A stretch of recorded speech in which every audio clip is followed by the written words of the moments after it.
Hello everyone, welcome to my channel. ముందుగా అందరికీ happy సద్దుల బతుకమ్మ. నేను చేసిన ఇప్పటివరకు ఈ వ్లాగ్స్లో ఈ వ్లాగ్ అయితే నాకు చాలా నచ్చింది. మీరు కూడా తప్పకుండా ఎండ్ వరకు చూడండి. ఏ పండుగ ఏమో కానీ తెలంగాణలో బతుకమ్మ అంటే చాలా స్పెషల్.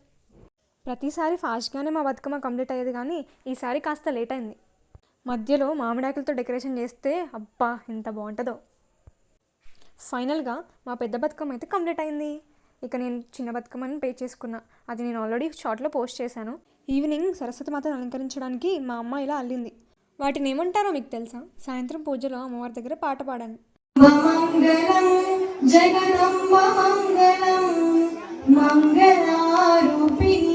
గౌరీ మంగళం, మంగళారూపిణి గౌరీ మంగళం, వాణి మంగళం, కళ్యాణి మంగళం, వాణి మంగళం, కళ్యాణి మంగళం, ఓంకార స్వరూపిణి దేవి మంగళం, ఓంకార స్వరూపిణి.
లాస్ట్లో ఇలా ఒక్కొక్క పువ్వు వదిలేస్తారు.